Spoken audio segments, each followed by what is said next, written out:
देखते हैं। तो ये जो है DFCCIL MTS का जो है आंसर की के बाद जो नंबर शो करता है उसी का है। तो देखिए मैथ और रीजनिंग में आपका स्कोर फुल में फुल होना चाहिए, गलत नहीं होना चाहिए। तो गलती से एक आध को छोड़ जाए वो अलग बात है, लेकिन अगर गलत होगा तो फिर यहाँ से तो कर लेते हैं आप अगर गलत होगा तो फिर दिक्कत हो जाएगा, है ना। क्योंकि अगर मैथ रीजनिंग वाला जो भी सब मतलब एग्जाम होता है, अगर उसमें अगर मैथ रीजनिंग में एक भी दो गलत होगा तो दिक्कत हो जाएगा। क्योंकि बिहार वाले जो स्टूडेंट होते हैं उसको मैथ एकदम पक्का एकदम बढ़िया रहता है, ठीक है। तो आपको मैथ है रीजनिंग में हम दिखा रहे हैं इसीलिए कि मतलब ताकि आप लोग को भी मोटिवेशन मिले कि हाँ भाई मास्टर साहब के इतना सही है तो हमरो हो जाएगा सही, ऐसा थोड़ी ना है, सही होबे करेगा, है ना। तो देखिए ये मैथ में क्या था, 30 टोटल सवाल था, उसको मैं 29 बनाया था, 29 सही है। वो गलती से वो मतलब क्या सेव एंड डेप्ट नहीं करने के बाद ही छूट गया था वो, ठीक है ना। तो वो भी सही था, हम देखे थे उसको, वो भी सही था, समझ रहे बात।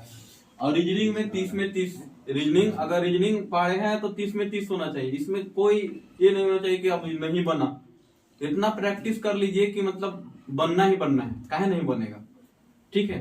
कोई कोई एक आध क्वेश्चन होता है जिसको लगता है कि अब नहीं बनेगा तो उस ऑप्शन से छट जाता है, वो ऑप्शन से बन ही जाएगा।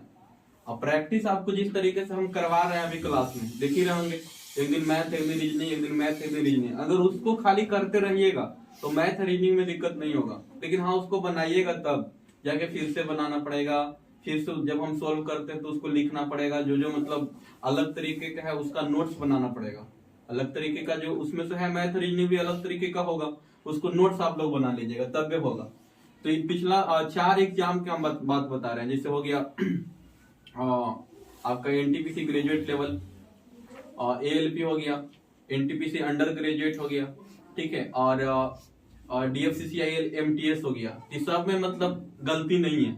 और उस समय जो था ग्रेजुएट में उसमें मिक्स क्वेश्चन था, इसलिए हम उसको नहीं दिखा रहे हैं, उसमें मिक्स था, इसमें अलग अलग है इसलिए दिखा रहे हैं।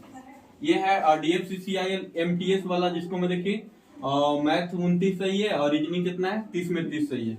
एक और अंडर ग्रेजुएट वाला भी दिखाते हैं, इसमें देखिए इसमें भी मैथ 30 में 29 सही है और रीजनिंग 30 में 30 सही है, ये अंडर ग्रेजुएट वाला है। तो कहने का मतलब है कि इस और सब में था वो मिक्स था क्वेश्चन, इसलिए उसको नहीं हम दिखा पा रहे, क्योंकि मिक्स में टोटल आ जाता है ना, इसमें अलग अलग था। अभी ग्रुप डी में भी अलग अलग सब है, मैथ अलग है, रीजनिंग अलग है, जीके जीएस अलग है ना, और साइंस अलग है।